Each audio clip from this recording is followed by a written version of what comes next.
So hi, good morning, or good afternoon, whichever time that you're looking at this. Anyway, I'm doing a blog on the behalf of Antioch Missionary Baptist Church, just to talk about the Obamacare, and below there will be some directions or whatever on how to get there. If you have any other questions, contact. Pretty much quick overview. It'll help anybody who doesn't have insurance already. If you have insurance through your employer or through some other means, though, keep what you got, because you're going to get a better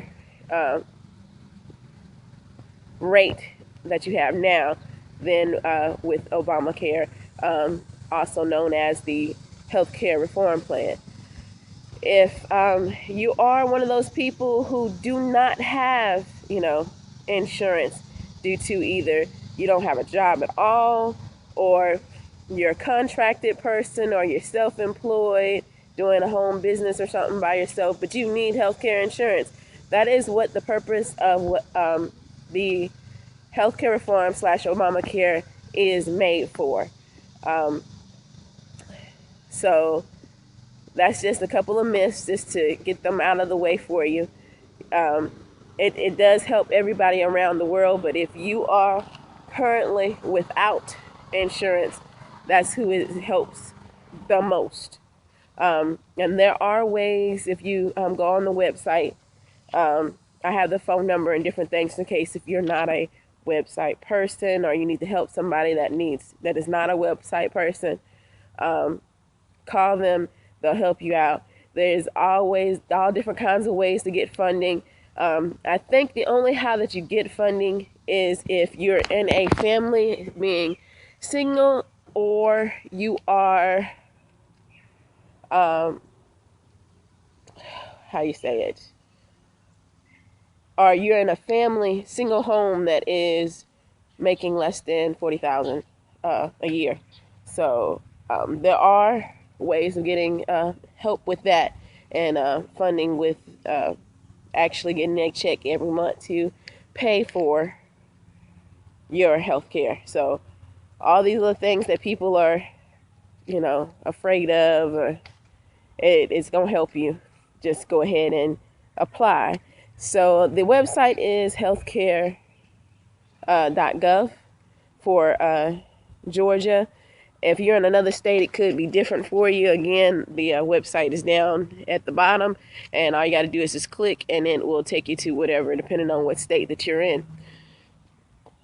And that's pretty much it as far as the healthcare goes. I have a couple of screenshots. When you're filling it out, make sure you read what it's asking for, because if you put in a wrong symbol, or didn't fill it out correctly, it's going to cause some problems. So make sure that you read.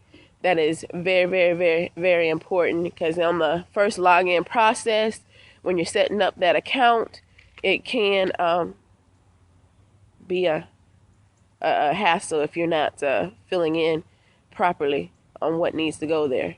And read whether it says whether you need capital letters or lowercase letters for your passwords or whatever. Make sure you're reading all of that. And it's very, very, very, very important. Otherwise, you start all over from the beginning. And who wants to do that after you've already put in information? So, let's see. Anything else that I can answer? You can ask me at ambcalbany@gmail.com would be the email address, and title it healthcare reform, Obamacare questions, or something like that. And I'll be more than happy to help you with questions on different things. Some people don't have the internet. You need help. There are centers all around the nation that are willing to help you. All you got to do is to get in your car, on your bike, vehicle, whatever it is, and drive there to that particular spot. And that's pretty much it. If you have any questions, like I said, you can contact me by phone at 229-888-9813 or via email ambcalbany@gmail.com. On behalf of Antioch Missionary Baptist Church, where the pastor is Kurt Bland, we'd like to thank you all for reviewing this blog and taking the time to help yourself and get healthcare insurance. For the rest of you all, I'm signing out, and have a wonderful day. Bye.